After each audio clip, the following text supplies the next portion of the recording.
Hablaremos un rato de Darwin y el origen de las especies. Vamos a empezar con el abuelo de Darwin, a quien Darwin no llegó a conocer, pero que debió influir en él. Se preguntarán ustedes cómo. Contestaré yo que el abuelo escribía libros. Se llamaba Erasmus Darwin, era médico, amante de la poesía clásica, pero en política era un impetuoso jacobino. Esta combinación suele darse, ¿no? Amantes de las letras clásicas que son jacobinos y revolucionarios en política. Sin ir más lejos, nuestro amigo Marx, ¿no? Que era muy aficionado a Shakespeare y hoy se moriría si viera a algunos de sus seguidores decir que las obras de Shakespeare consisten en una especie de mentira en donde los amos y los esclavos hablan sobre filosofía. Bueno, así define alguien el arte de Shakespeare. Alguien marxista. Marx se volvería loco con eso. Bueno, el abuelo de Darwin era también gordo. También gordo, no sé si lo dice por mí, o por usted o por quién. Bueno, no, señor. ¿Cómo también gordo? ¿Que estamos gordos nosotros? No, señor. ¿Qué me está diciendo? Yo estoy leyendo que dice el abuelo de Darwin también era gordo. Sí, como Darwin, también era gordo. Bueno. Era tan goloso, el como Darwin. De Darwin, creo que se refiere a nosotros, que la familia de los pacientes que visitaba se preocupaban por tener la mesa llena a su llegada. Y primero le daban de morfar y recién después le hacían visitar al paciente, que a veces de tanto esperar espichaba, si me permite el neologismo. Tenía por costumbre, siempre el abuelo de Darwin, ¿no?, tener abierta la boca y dejar colgando la lengua, una costumbre un poco desagradable, ¿no? No obstante, era un médico de un enorme éxito, no solo en su profesión, sino también con las mujeres, quizá por lo dicho anteriormente. Tan exitoso era que sus pudorosos nietos sufrían la vergüenza de encontrarse a la vuelta de cada esquina con descendientes ilegítimos del viejo intemperante. Este hombre organizó un club que se llamaba la Sociedad Lunar, en donde se discutían problemas sociales y científicos. Se reunían pensadores, científicos ingleses y franceses, entre ellos Rousseau, cuyas ideas fascinaban al viejo Darwin.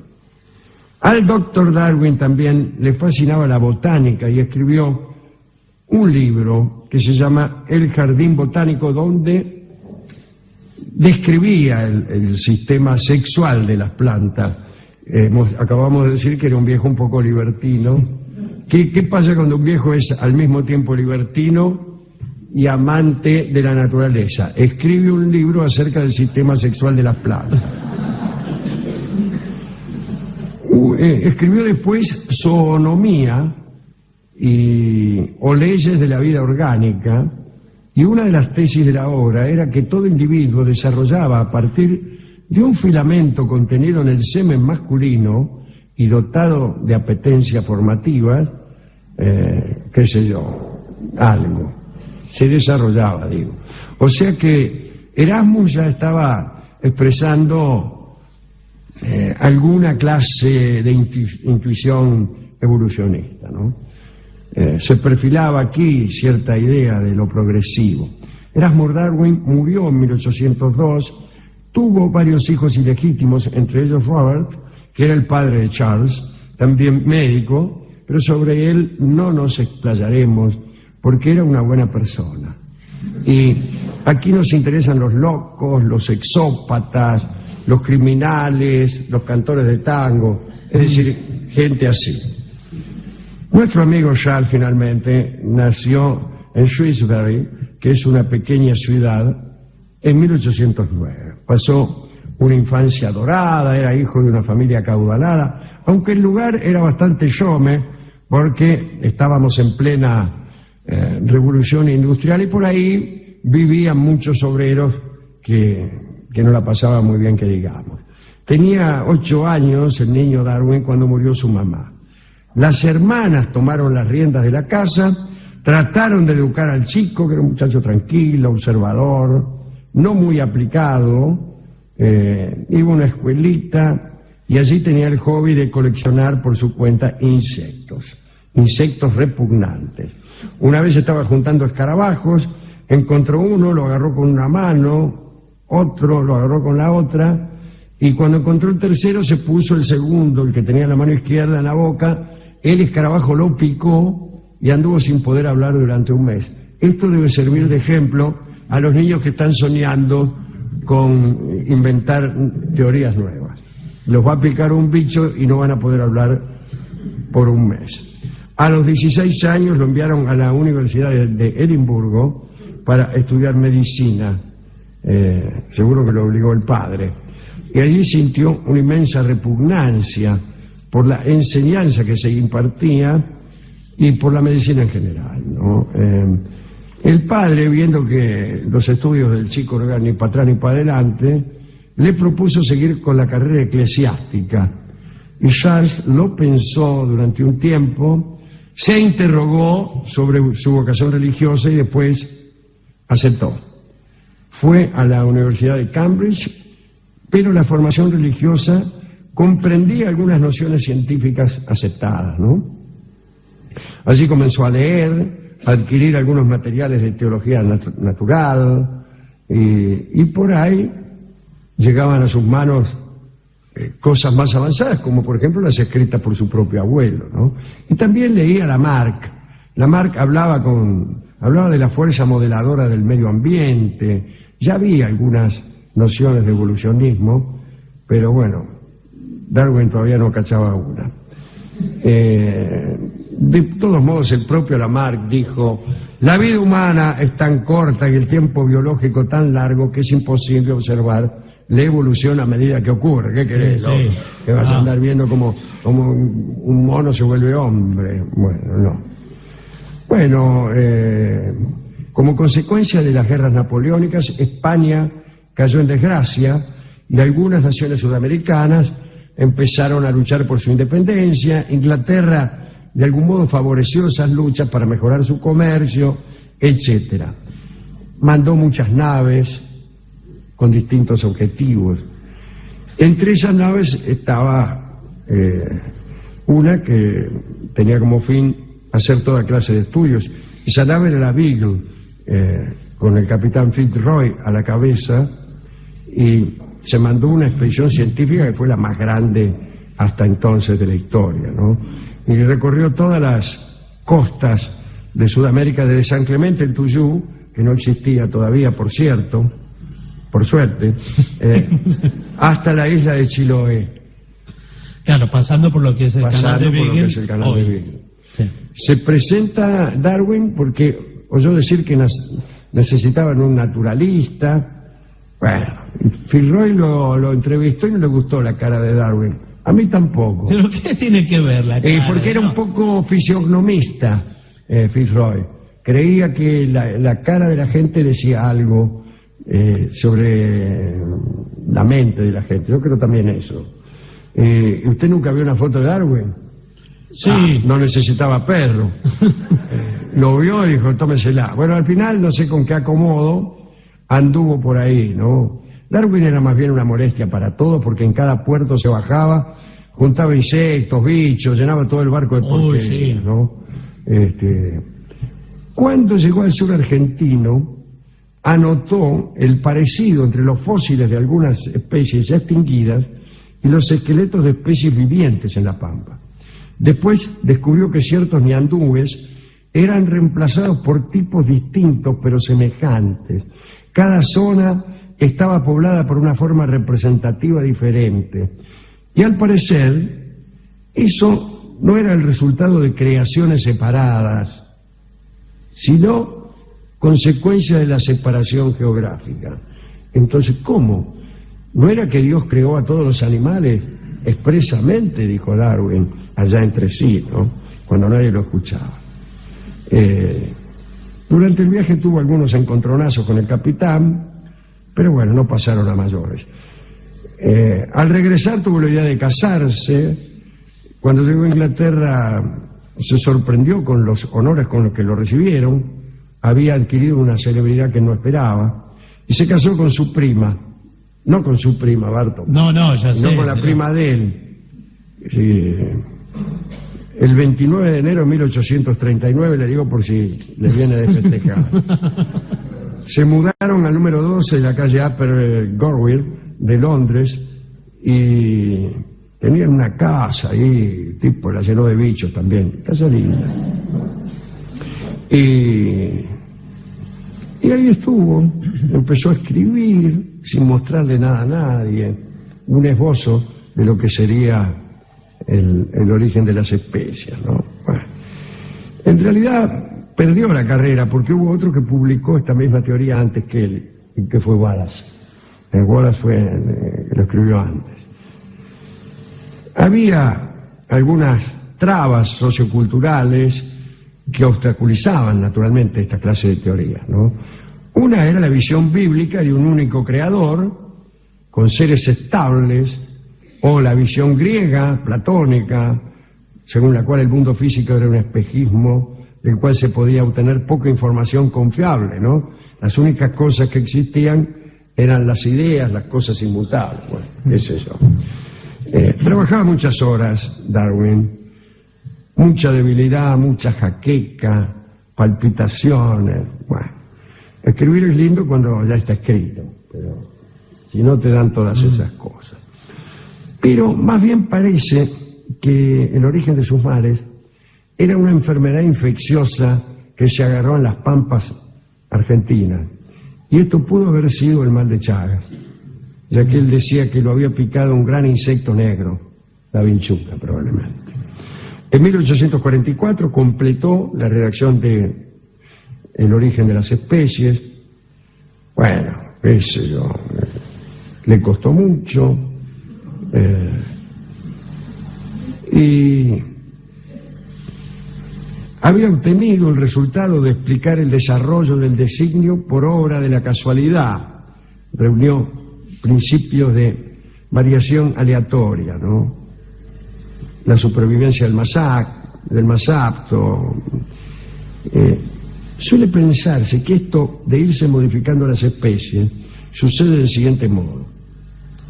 Por ejemplo, hay un lugar montañoso y se observa que las personas que viven allí tienen extremidades inferiores poderosas. Entonces, uno piensa que los hábitos, por ejemplo, subir muchas montañas, van modificando la especie. Entonces un tipo que usa mucho las piernas después tiene hijos de piernas poderosas. Todos creen que es esa no es esa. No, eso no es la teoría de Darwin. Funciona de otro modo, miren. Si los hábitos generaran información genética, los futbolistas tendrían hijos con piernas gordas. Y no es así. O los rengos, hijos de una sola pierna. ¿Qué es eso? No sé cómo decirlo. Sucede esto, mira. Si usted vive en la montaña, un montón de hombres viven en la montaña, les va a ir mejor a los que tengan piernas poderosas. Y los que tengan piernas finitas, un poco desarrolladas, van a prosperar menos. Muchos se van a caer al abismo. Van a prevalecer los de las patas peludas. Y van a haber más personas de piernas gruesas que personas de piernas finas, porque las de piernas finas se van a morir más pronto, van a conseguir menos novias. Es decir, la estirpe va a tener menos posibilidades de prevalecer. Y al cabo de un tiempo, casi todo el mundo en esa región va a tener piernas gordas. Por ahí, esa es la forma de la selección. No que los tipos que miran mucho van a tener hijos de ojos grandes. No funciona así. Bueno, tampoco dijo jamás Darwin que el hombre descendía del mono, sino que tanto el hombre como el mono eran descendientes modificados de un antepasado primate, ¿no? El caso es que para los científicos creacionistas, Darwin se convirtió en el hombre más peligroso de Europa.